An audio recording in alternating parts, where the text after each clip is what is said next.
Hey guys, hi, welcome back once again. My name is Vaishali, and having learned quite a few things from, through, and from within human interactions, and having pursued and completed my master's in business administration and in clinical psychology, and having had the chance to work as a counselor and a therapist over the last few years, I today wish to talk about self and the ideas associated with this self. So many a times we hear people saying or using terminologies like reinventing the self, discovering the self, breaking free from the self, changing the self, evolving the self, self discovery, self love.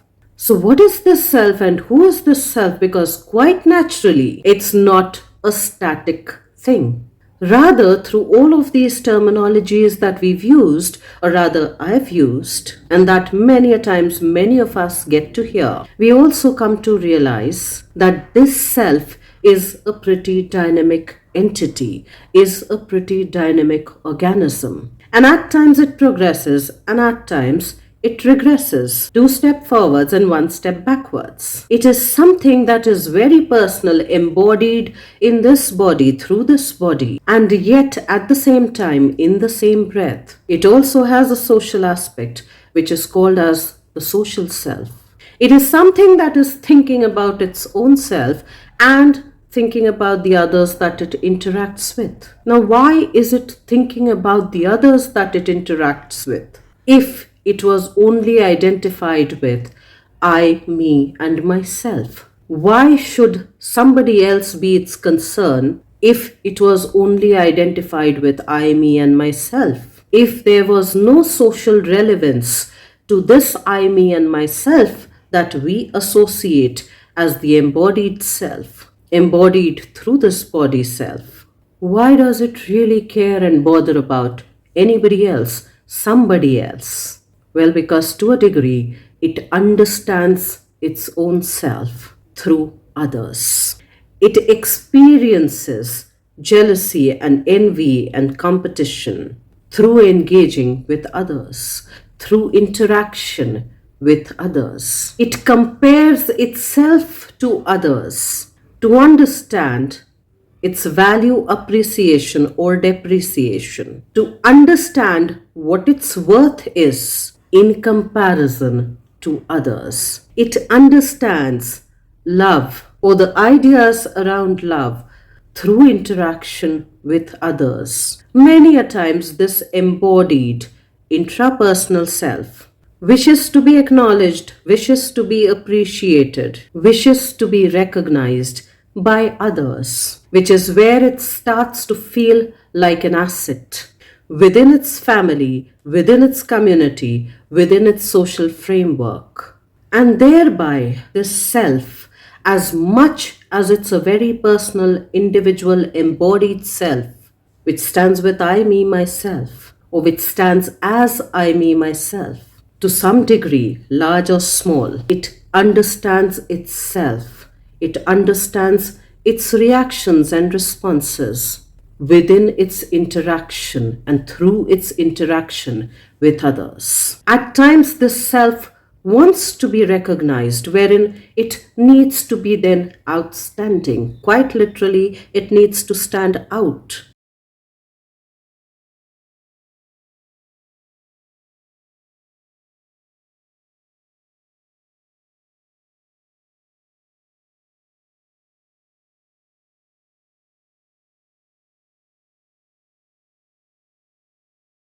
Which is just the paradox of wanting to feel belonged, which as a social species is our evolutionary requirement.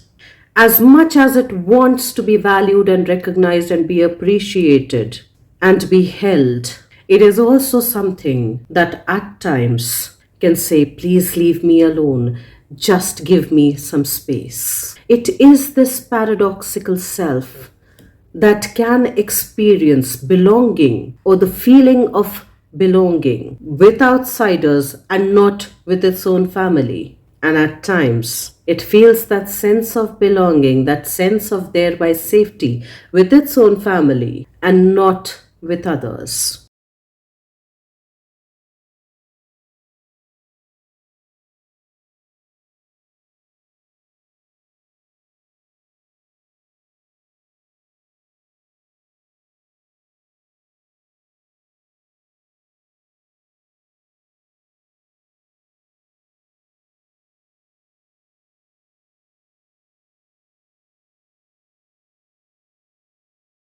And at times, very contrastingly, very paradoxically, it can be present in a large group of people and yet feel lonely. And on the other hand, the self can also be alone, choose to be alone, and still not feel lonely. Which reminds me of the saying that you are the company of five people that you surround yourself with. You are the company of not just the five people that you choose to surround yourself with, but also you are the company of five people that surrounds you.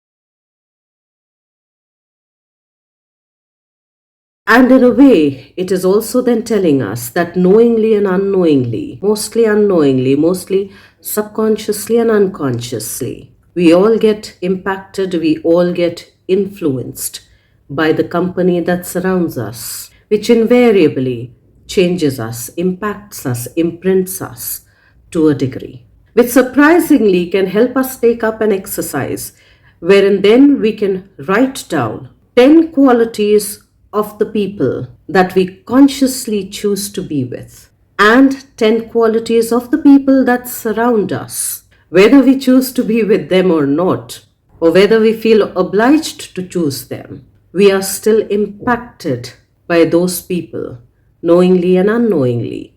And thereby, if we can write down 10 qualities of these five people, we'll notice that if nothing, we've picked up 6 to 7 qualities of those 5 to 10 people that we unknowingly and knowingly choose to surround ourselves with, choose to surround ourselves by.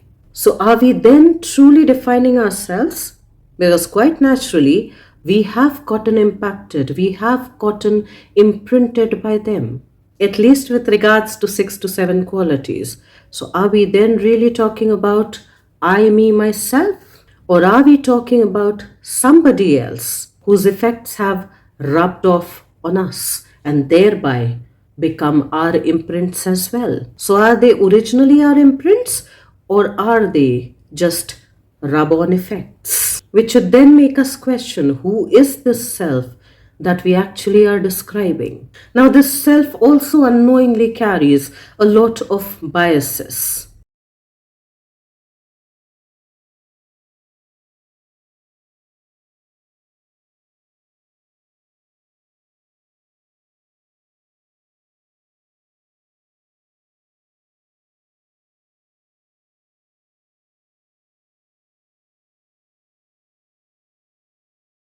Now, the self is also something that keeps abandoning itself many a times so that others don't abandon it. It neglects its own self, this embodied self, many a times so that others don't neglect it. And it says yes a lot many times to a lot many things when it essentially wants to say a clear no. And then it can even justify itself in its own head that it's not a liar.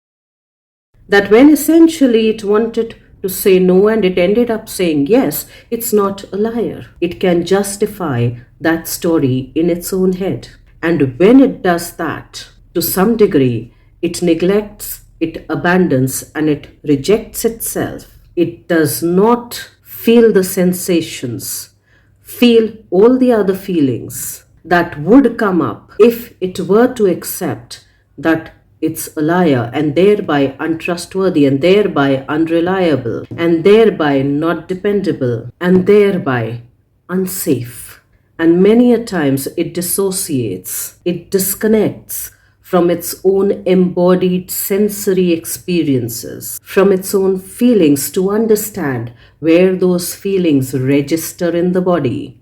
Because many a times it feels, or those feelings feels very daunting and very heavy and very overwhelming to process. Many a times the self also tolerates oppression, also tolerates conformity. For as a social species or as any social species, that's the best way social species survive. And yet, at the same time, it also wishes to soar like an eagle, high in the skies, soaring high and diving deep with precision, but with the paradox of wanting to be with its group. Now, unfortunately, eagles don't live in a group.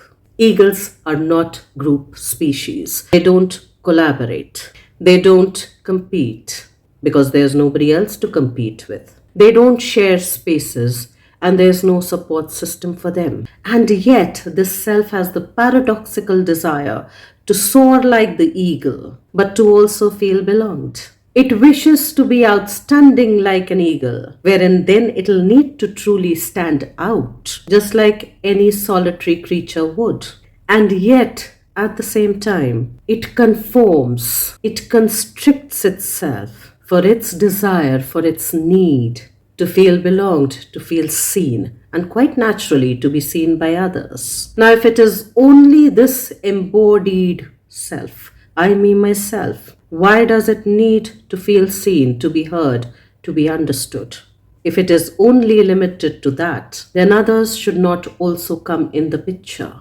Then others should not hold any value and any meaning. But paradoxically, it is through the interaction with others that it at times finds meaning and at times can find meaninglessness as well. That at times it can find life pretty enriching in keeping with its interactions with others or even its own embodied I, me, myself. And at times can find life to be very daunting and very challenging when it is constantly challenged without a breather, when it is constantly in friction without having a scope of repair, when it constantly feels obligated and pressurized to project a certain image of its own self that is most acceptable, that is most recognizable, that is most appealing.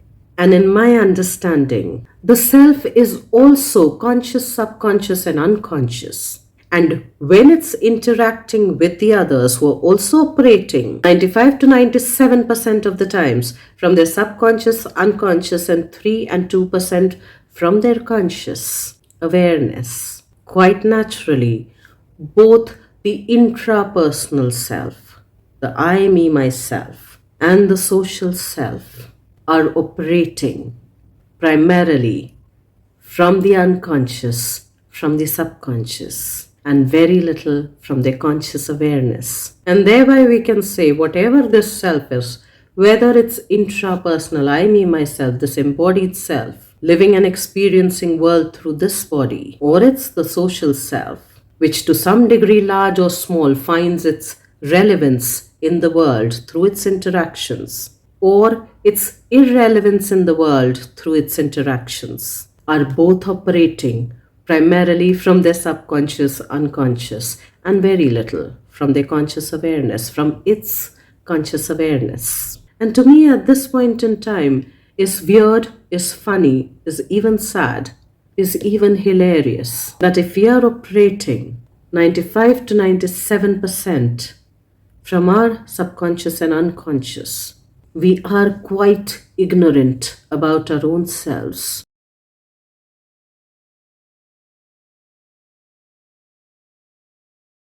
We do not even know ourselves well enough. We are ajnabis to our own selves.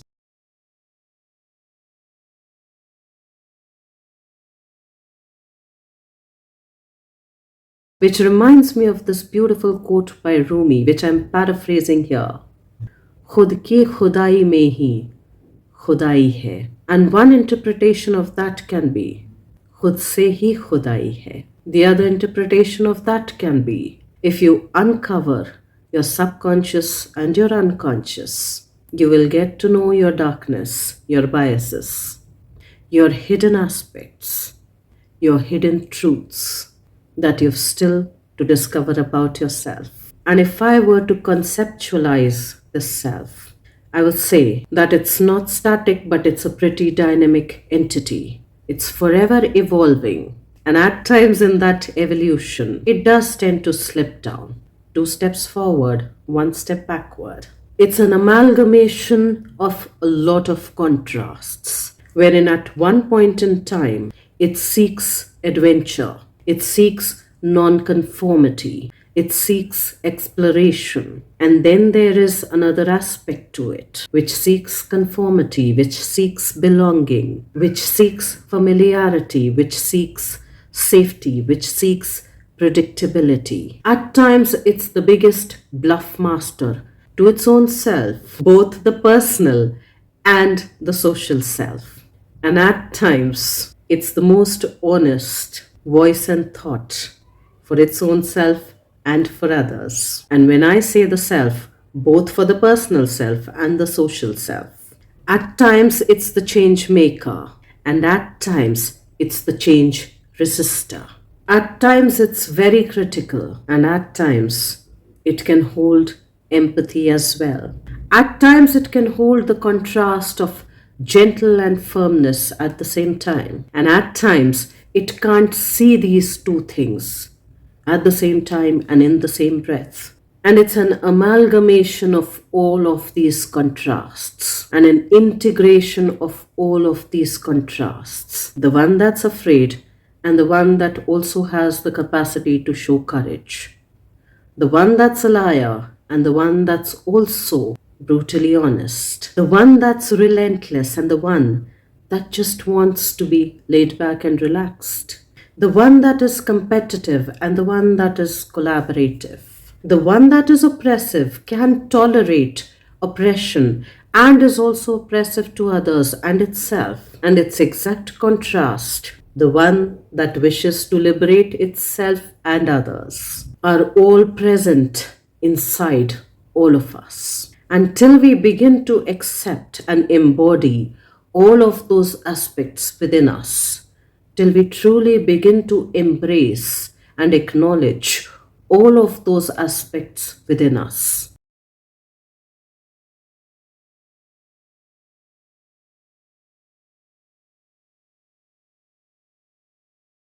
it'll be difficult to have an integrated, beautiful, yet a very complex idea about ourselves. So then let's take up this small exercise wherein we begin to understand, wherein we begin to see the kind of people that we wish to surround ourselves with, the kind of people that we actually surround ourselves by, and the kind of people that surround us, whether we like it or not, do impact us.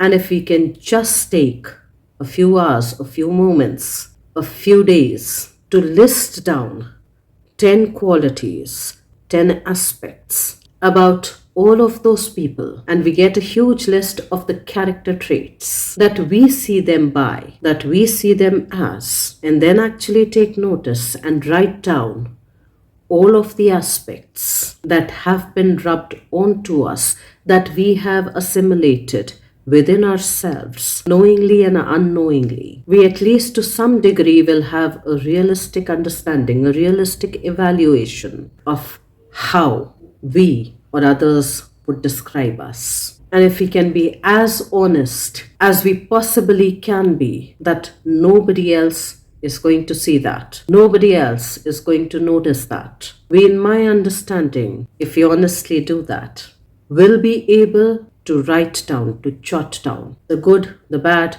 and the ugly about ourselves. And it's only when we've done that without rejecting any part of us, if we acknowledge that, if we recognize that, we will be able to have the understanding of whatever we call as the self. And it is only when we've been able to do that, when we are able to hold both the polarities of ourselves within ourselves, the one that tries to be righteous, the one that tries to be virtuous, and the one that's shameful, the one that's ashamed, the one that's ugly, the one that's hideous, we will be able to assimilate, to embrace, and even if possible, change some aspects about ourselves.